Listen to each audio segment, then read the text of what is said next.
নমস্কার, কেমন আছো সবাই? আশা করছি সবাই খুব ভালো আছো। আমিও বেশ ভালো আছি। এখন ঘড়িতে বাজে 9টা। ব্লগটি এখন থেকেই শুরু করছি। আর আমি সবিতা, নিউ টাউন থেকে বলছি। সবিতার লাইফস্টাইলে সবাইকে স্বাগত। আর এখন বেলা 9টা বাজে। ব্লগটি আমি এই 9টার সময় শুরু করছি। সকালে বাসি কাজকর্ম সেরেই রান্নাঘরে চলে এসেছি। আজ রান্না করব ডাল ভাত। আমি এক জায়গায় যাব, তোমাদেরকেও নিয়ে যাব। তার আগে আমি রান্না বান্না সেরে নিই। আর কোথায় যাচ্ছি তোমরা দেখতে পাবে, কারণ পূজা তো এসে গেছেই। সেই জন্য একটু সাজগোজ তো করতে হবে নিজেকে। সারা বছর যেমনই থাকি না কেন, তবে পুজোর সময় একটু অন্যরকম না হলে ভালো লাগে না। এদিকে আমি ডালটাও বসিয়ে দিয়েছি। আর যেখানে যাব গিয়ে তোমাদের দেখাবো যে আমি কোথায় এসেছি বা কি জন্য এসেছি। বন্ধুরা, তোমরা কে কে পূজার কেনাকাটি করেছো অবশ্যই কমেন্টে জানিও। আমি কিন্তু এখনো কেনাকাটি করিনি, তবে করব খুব শীঘ্র। এবার তো পূজা আশ্বিন মাসেই, কারণ অন্য বছর তো পূজা একটু লেটেই হয়, আর এবছর পূজাটা অনেকটাই আগিয়ে। আর দেখো, পূজার আগে এত পরিমাণে গরম দিচ্ছে, মানে পূজার সময় বৃষ্টি হতেও পারে, আবার না হতেও পারে। কি হয় দেখা যাক। কারণ পূজার আগে যে এত পরিমাণে গরম দিচ্ছে, তবে পূজার সময় বৃষ্টি না হয়ে আর ছাড়বে না। তবে যাই হোক, তোমাদের সাথে কথা বলতে বেশ ভালো লাগছে। আর এই বকবক করছি আর রান্না করছি। তোমরা কে কে ঘরদোর পরিষ্কারের কাজ করে নিয়েছো অবশ্যই কমেন্টে জানিও। আমিও ফাঁকে ফাঁকে ঘরদোর একটু পরিষ্কার করে নিয়েছি, যেহেতু আমরা রেন্টে থাকি। আর তবুও যেখানটায় থাকি সেখানটা তো পরিষ্কার পরিচ্ছন্ন করে রাখা উচিত, তাই না?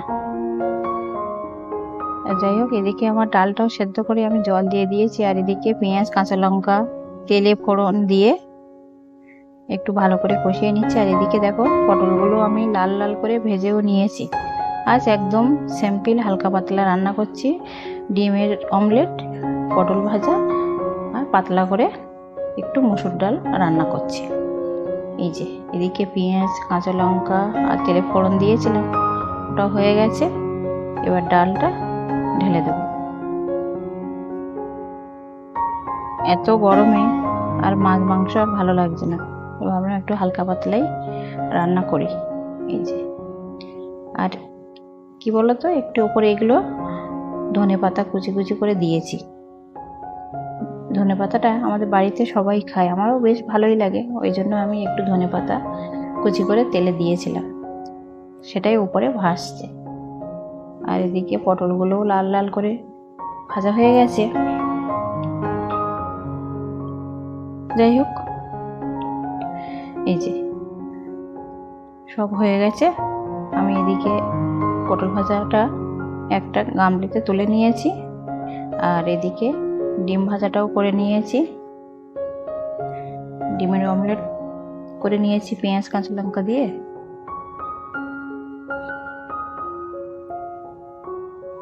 পূজার সময় বৃষ্টি হলে বন্ধুরা একদম ভালো লাগে না, কারণ সারা বছরেই এই দিনটার অপেক্ষা সবাই করে যে মা আসছে, সবাই একটু সুন্দরভাবে সেজে গুজে ঠাকুর দেখতে বার হবে। কিন্তু বৃষ্টি হলে তো একদমই ভালো লাগে না। যাই হোক, পূজার সময় কি হয় দেখা যাক। এখন যে পরিমাণে সূর্যের ডিগ্রি বেড়ে গেছে কি বলবো। আর এদিকে আমি ভাত বেড়ে রেডি হয়ে গেছি। ওই দুপুর 3টের দিকে ঠিক বার হব। সবার জন্য ভাত বেড়ে নিয়েছি। আর চলো এবার খাওয়া দাওয়া করে আমি এদিকে রেডি হয়ে নিয়েছি। আজ যাব একটু পার্লারে, সেই জন্য সাজুগুজু করে নিচ্ছি, নিয়ে বেরিয়ে পড়ব। সারা বছর তো করি না, তবে পূজার সময় একটু চুলটা কাটবো, সেই জন্য এখানে আমি রেডি হয়ে নিয়েছি। চলো বেরিয়ে পড়ি। আর এখানে এই যে সাদা কুর্তিটা আমি পরেছি, কেমন লাগছে আমাকে অবশ্যই কিন্তু কমেন্টে জানিও। আর দেখো বাইরে রাস্তায় চলে এসেছি, কি রৌদ্র, ছাতা নিয়ে এসেছি। এখান থেকে টোটোতে যাব। এই আমাদের বাড়ি থেকে প্রায় 25-30 মিনিট লাগে, মানে আধ ঘন্টা মতন লাগে যেতে। তবে আমরা হাঁটছি, দুপুরবেলা তো একটু গাড়ি একটু হালকাই চলছে। তারপর পেয়ে গেছি একটা টোটোয় বসে গেছি। আমাদের বাড়ি থেকে বেশি দূরে না, এই যে চলে এসেছি। এটা স্পেন্সারে, এখানে মলের মধ্যে পার্লারটা। এটা হচ্ছে 2nd ফ্লোরে। এই যাচ্ছি। আমরা গত বছর এসেছিলাম এখানটাতে, আবার এবছরে এসেছি, বছরে একবার করেই আসি। এসেই আগে কজন ছিল তাদের হয়ে গেছে, আর তারপরে আমার চুলটা আগে ভালো করে ওরা শ্যাম্পু দিয়ে ওয়াশ করে নিচ্ছে। এই যে এটা হচ্ছে এই পার্লারটা, ছেলে এবং মেয়ে সবাই থাকে আর কি। হয়ে গেছে চুলটা ওয়াশ করার পরে, তারপরে এবার চুলটা কাটাও হয়ে গেছে, এবার শুকনো করে নিচ্ছে। বেশ ভালোই কাটে ওরা। আর এই যে দেখো, আমার তো বেশ ভালো লেগেছে। দামটা একটু বেশি নেয়, কিন্তু খুব সুন্দর কাটে। যে আমি কেটেছিলাম একটু ইউ কাট। আর কেমন লাগছে চুল কাটাটা অবশ্যই কমেন্টে জানিও। আর পূজার সময় একটু অন্যরকম সাজগোজ করতে মেয়েরা তো খুবই ভালোবাসে, তাই আমি ভাবলাম। আর আমার সাথে আরেকজন, আমার একটা বন্ধু ছিল, সেও গেছিল, ও কেটেছে আর আমিও কেটেছি। কেটে বেরিয়ে পড়েছি বাড়ির উদ্দেশ্যে। এবার একটু বাইরে এসে ফুচকা টুচকা খেয়ে তারপরে বাড়িতে চলে এসেছি। এই বাড়ি এসে সন্ধে টন্ধে দিয়েছি স্নান সেরে। তারপরে একটু ভাবলাম পকোড়া বানাই। এখানে পেঁয়াজ দিয়ে, কাঁচা লঙ্কা, আদা রসুন কুচি দিয়ে, বেসন দিয়ে পকোড়া বানাবো। এই যে ব্যাটারটা তৈরি করে নিয়েছি। আর বন্ধুরা, ভিডিওটা আজ আর বড় করলাম না। ভিডিওটা যদি তোমাদের ভালো লাগে একটা লাইক করো, আর যে যেখান থেকে আমার ভিডিওটা দেখছো অবশ্যই একটা কমেন্ট করো, আর ভালো লাগলে চ্যানেলটিকে সাবস্ক্রাইব করো।